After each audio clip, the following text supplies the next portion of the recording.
I was finally able to get a copy of the police documents in the Laken Snelling case. Let's just get right into it. This is the uniform citation, and it says, officers were dispatched to listed suspect's address regarding a deceased infant being located inside of a closet. Infant was located wrapped in a towel inside of a black trash bag.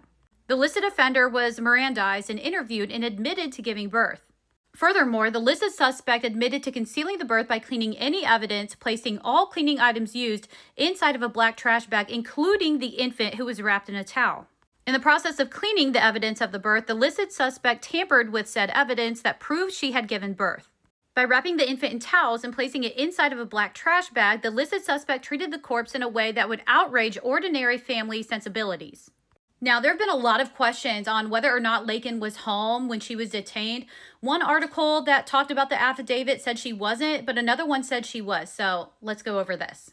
Actually, let's do this one because it has that extra paragraph at the bottom that the other one doesn't. I'm going to read it from my printout and you can follow along. Acting on the information received, affiant conducted the following independent investigation. Ms. Snelling was transported to headquarters and later UK hospital for treatment. At the hospital, I advised Ms. Snelling of her Miranda warning and she stated that she understood and that she still wanted to speak with me.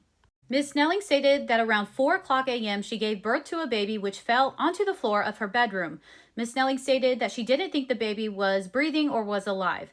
Ms. Snelling advised that she was awake for around 30 minutes after giving birth before falling on top of the baby. Ms. Snelling said that when she woke up from passing out, she quickly got up and observed the baby turning blue and purple. Laken said she believed the baby to be dead and wrapped the baby up like a burrito and laid next to it on the floor because it gave her a little comfort in the moment. Ms. Snelling said she was woken up by her alarm at 7:30 a.m. for class at 9:30 a.m. Ms. Snelling said that she noticed that she was still bloody and needed to get a shower. Ms. Snelling said she went to the kitchen to get a black trash bag. Ms. Snelling said she placed the baby, which was still wrapped inside the towel, inside of the black trash bag and placed the black trash bag in the closet. Ms. Snelling said she went and took a shower to clean up. Ms. Snelling said after taking the shower, she came back into her room and started to clean up the rest of the blood. Ms. Snelling said she placed the placenta inside of a Ziploc bag and placed it inside of the black trash bag. Ms. Snelling said she wrapped the baby back up with a towel that she had cleaned the rest of the blood up with. Ms. Snelling stated she then placed the black trash bag back into the closet and shut the door.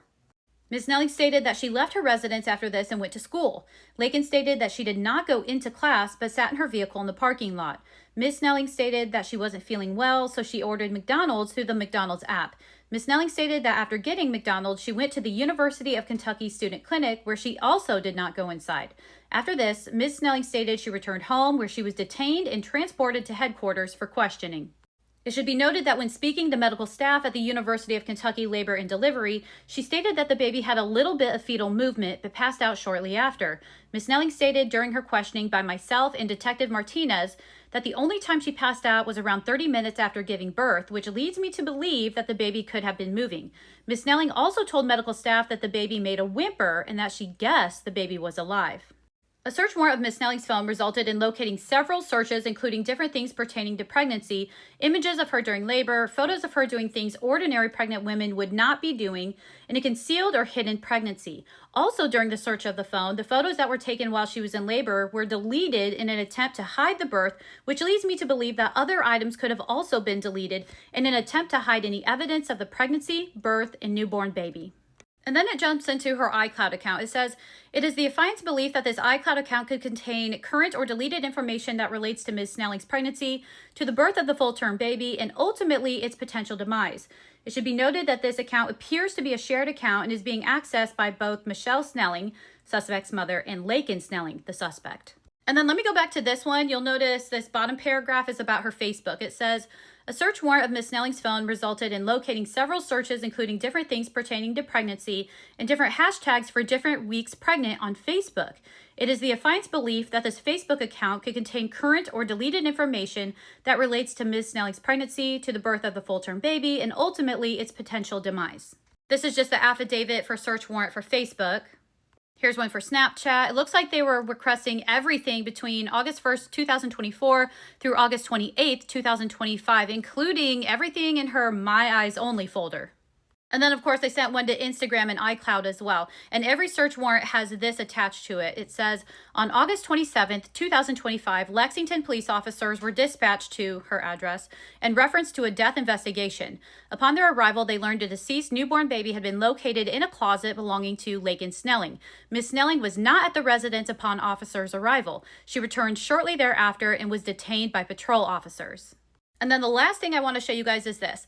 Numerous detectives conducted interviews with all of Miss Snelling's roommates. Your client spoke with, who told me that all of the roommates living at the address are in a Snapchat group text titled The Trap at Park. In the 4 a.m. hour of August 27th, one of the roommates sent a message in the group chat stating she heard loud noises that sounded like something had fallen. Another roommate stated she heard the noises too, and that whatever caused them was so forceful it knocked a picture off her wall. One roommate stated the noises lasted for approximately an hour. At 8:48, Miss Snelling sent a text to the group chat stating that those noises were caused by her passing out. She told the group that she had not been feeling well and had not eaten and had fainted as a result. Miss Snelling then informed the group chat she was going to be seen by a doctor. Curious as to Miss Snelling's story, the roommates entered Miss Snelling's room in an attempt to locate a source of the loud noises. In the room, they found a blood-soaked towel on the floor and a plastic bag containing evidence of childbirth. They looked in Miss Snelling's closet and located the deceased newborn baby placed in bags.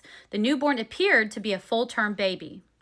One of the roommates told me that all of the occupants of the residence had suspicions that Miss Snelling was pregnant, but never confirmed it with her. Given that Miss Snelling used Snapchat to communicate amongst her roommates, it is your affiant's belief that a search of Miss Snelling's Snapchat account will preserve the messages sent to the group chat, along with any messages or communications she sent to others detailing knowledge of her pregnancy from conception to delivery. And then, of course, like I said, they requested all of those records. So that's that, and as you know, I will keep you updated with anything I find out with this case.